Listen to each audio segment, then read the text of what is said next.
Hey guys, in this video, we're going to take you RV camping in Provo, Utah, the home of the Brigham Young University Cougars.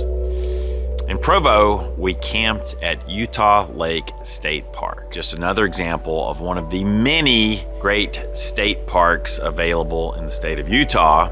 You can see we have a nice paved asphalt parking pad in a pull-through site, which is quite a treat. We have water and electrical service at this site. We also have a concrete patio, an aluminum picnic table, and a nice metal awning here to protect us from the sun. We have a fire pit, and we have the obligatory campsite grill. And we also have a pretty nice view off the back of the site. You can see Utah Lake kind of off in the distance. I imagine there are some times of year when the lake might extend out further up to this little marshy area here that's right next to our site. Cost is $40 a night. No drones can be flown in this area because we are in the path of the Provo airport here, and you might hear an airplane off in the distance. Yep, and there it is.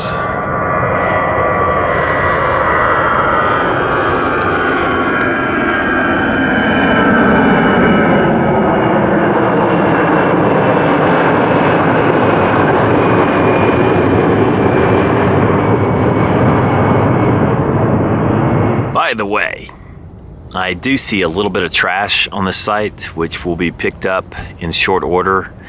And I thought I might just use this moment to make a public service announcement that when you roll into a campsite, if you see some trash that's pretty easily retrieved, not a bad idea to do so. Leave the site a little cleaner than you found it. Here in this Utah State Park, we do have shower facilities for registered campers only, and they are beautifully tiled and appointed and conveniently located next to the campground. Utah Lake State Park is a nice little state park. It's not my favorite, but it is conveniently located near Provo and Salt Lake City. If you're not familiar with the area, Provo is right next to Salt Lake City in that general municipal area. When you go into that Salt Lake City area, you will immediately understand why the pioneers decided to settle there. Of course, one reason might have been that large, fresh body of water that's right next door. The Salt Lake Valley area is very flat, but it's framed by a really strikingly beautiful range of mountains. So in a sense, you're getting the best of both worlds. Camp in a rural state park environment, yet being right next door to Provo, Utah. Since we've got a nice setup here in this state park, we decided to just unhitch and take good old Seymour over to BYU.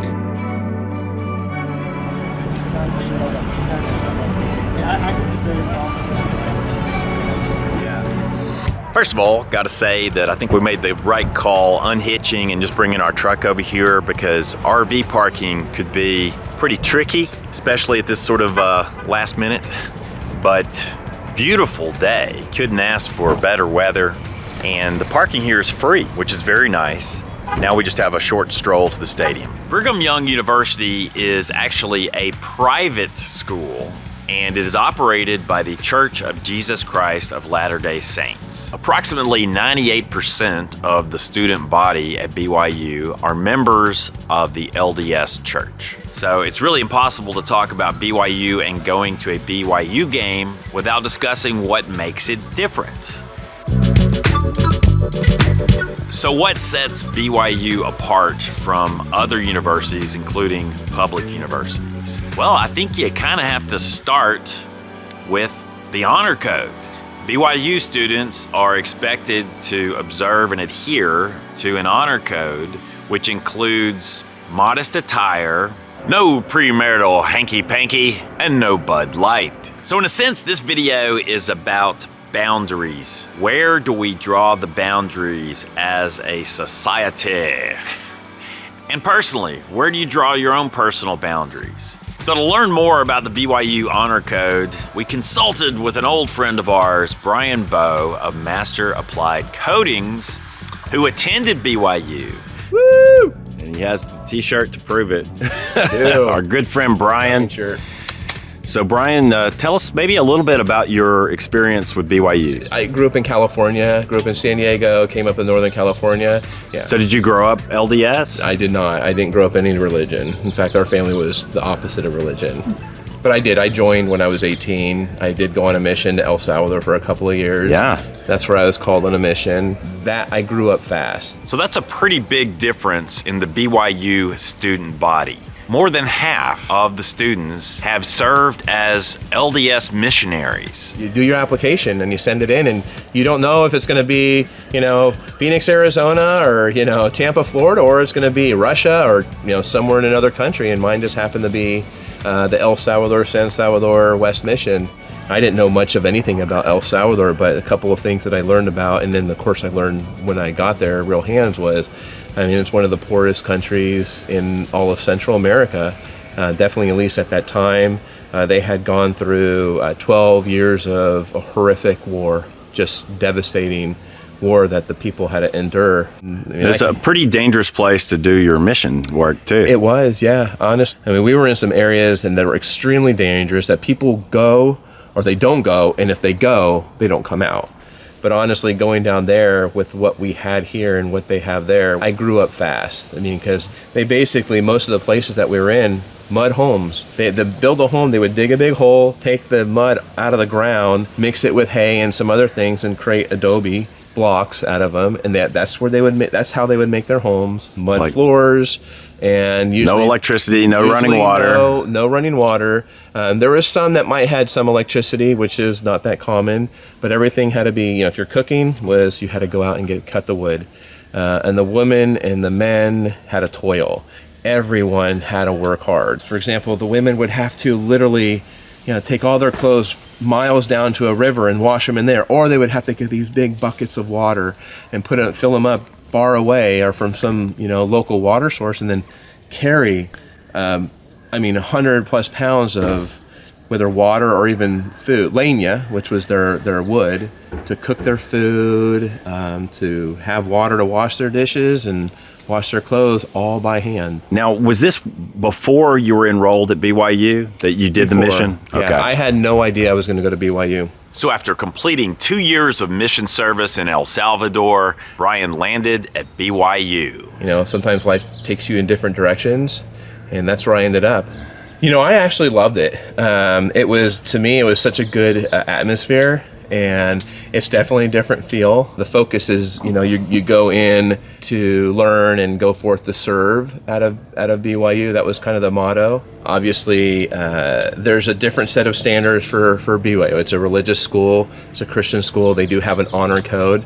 So it's not for everyone. You kind of do an honor code and an oath to follow and uphold. For me personally, I love it. If I wasn't a religious person or not, it was such a good experience for me. It was a wholesome experience. Can we talk about the honor code a little bit and what that entails? Yeah, if you could, you're going to have to make me remember. But yeah, well, as I understand it, you mean all the things that I broke or I didn't break? Right. Just kidding. The camera's rolling now. We're rolling. Here's my confession. So yeah, the alcohol is a big thing. Alcohol, drugs, are not associated. That's part of the honor code. Definitely. When I was there, I wasn't interested in it anyway, even if I hadn't joined the church. But they have so many fun activities. The college itself puts on all sorts of fun activities. Right. They really kind of go all out, and the students go out and do tons of things and have lots of fun. It just doesn't include alcohol and those other substances, and people really, they're still able to have fun and enjoy and build relationships, and you can remember the enjoyable time you had the night before the next day.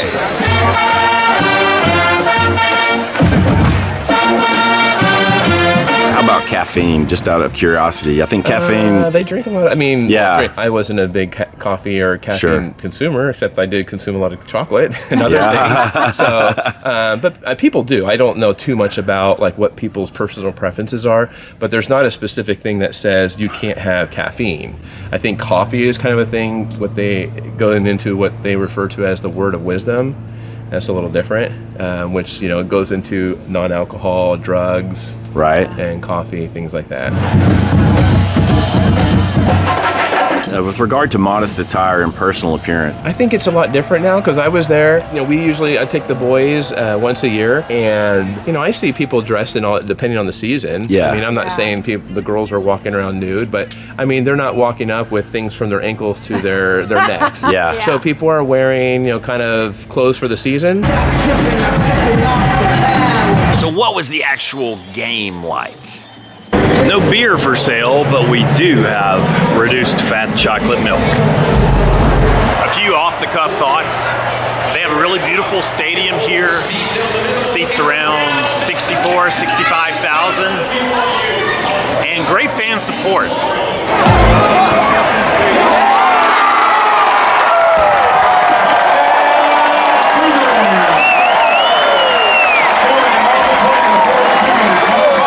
Seats are filled really up to the rafters.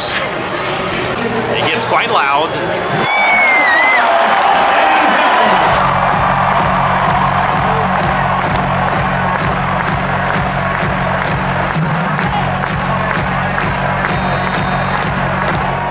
I will say, I have not heard a single profanity during the entire ball game. That was not the case in Knoxville, Tennessee, let me tell you. I think profanity is probably one of the things It's that frowned upon. try to frown upon. Yeah. You know, in Tennessee, they were cheering when the other team got injured. A little different approach here. You know, different boundaries, but it was great.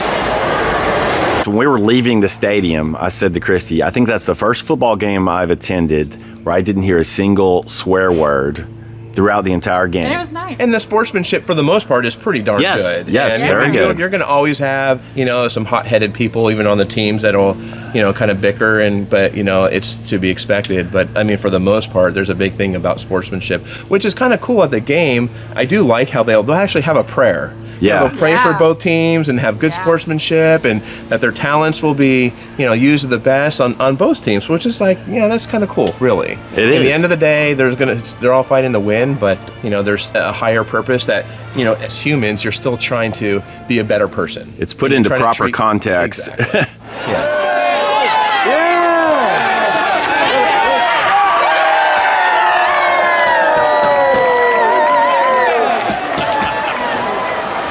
Another great tradition they have there at BYU is after the home game, the band actually marches outside of the stadium and puts on kind of a performance for the crowd outside in front of the stadium for at least half an hour or so.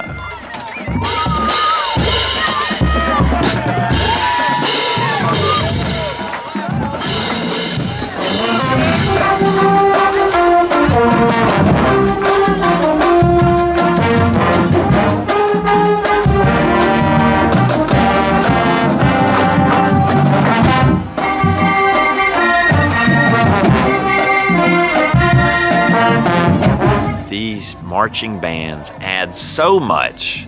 College football just would not be the same without the bands.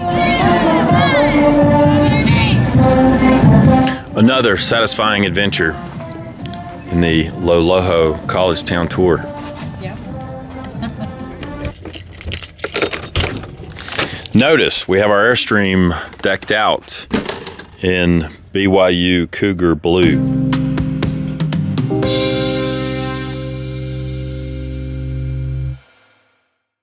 You know, in many ways, I can personally relate to the culture at BYU. I'll tell you a little story about my hometown where I grew up in Alabama. My hometown of Coleman was founded by German immigrants in the 1870s after the Civil War. Now, what do Germans love more than schnitzel and bratwurst? Beer, of course.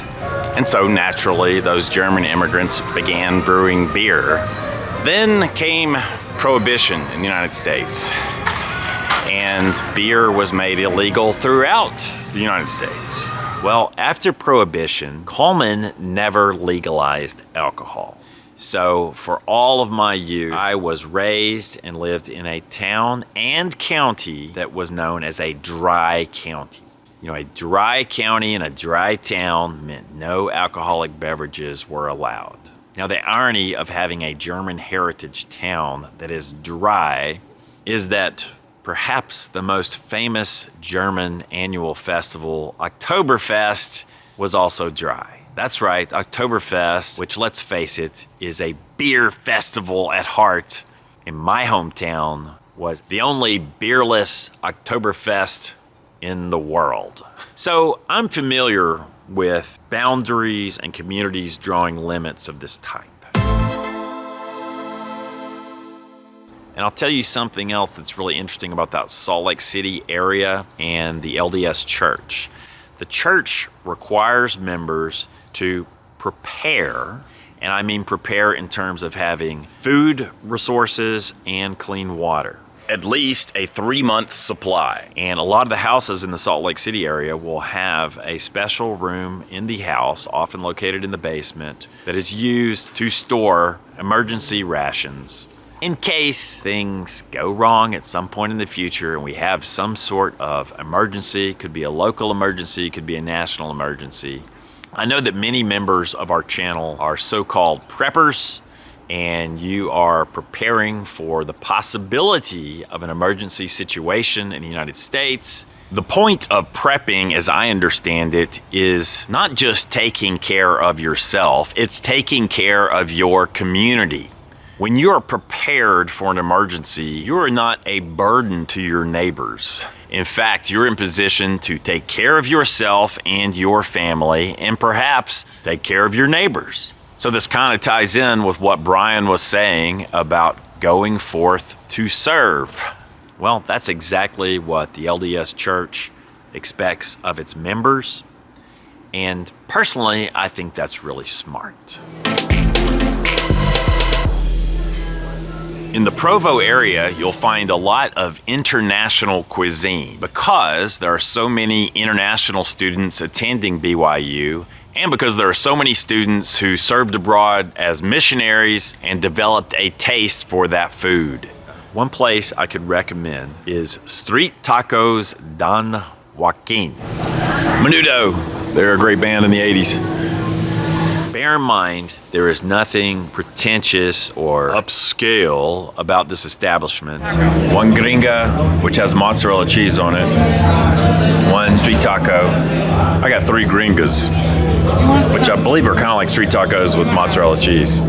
You can get a great meal that's authentic. It's kind of a cultural experience to go there, and it just happens to be delicious and reasonably priced.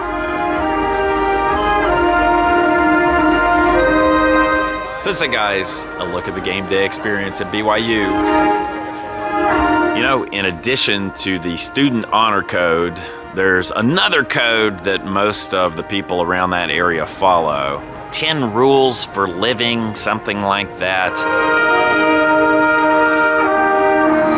Whatever your personal beliefs may be, you cannot deny it works. Go to Provo and attend a BYU game, and you're probably going to find yourself surrounded by a lot of very nice people.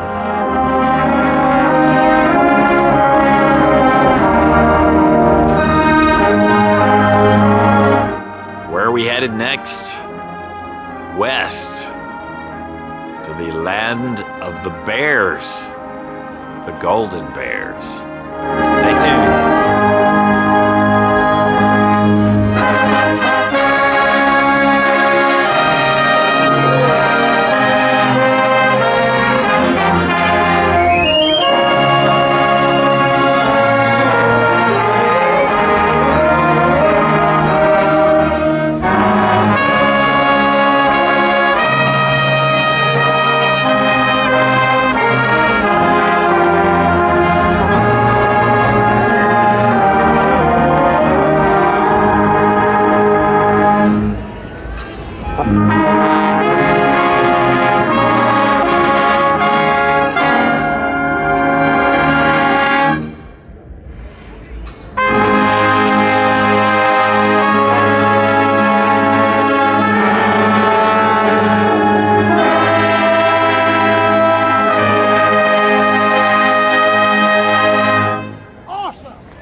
know, although I enjoy making travel videos, sadly, they don't really pay the bills. So if you like this type of video and you want to support Long Long Honeymoon, please consider doing your shopping through our Amazon store, which you can find at amazon.com/shop/Long Long Honeymoon. Just start your Amazon shopping at that address, and we will receive a small commission on every purchase that is made within 24 hours of you placing it in your shopping cart. You can also support Long Long Honeymoon by joining our channel, becoming a member, and if you do Patreon, tossing a few bucks into our virtual tip jar. As always, thanks and see you next time.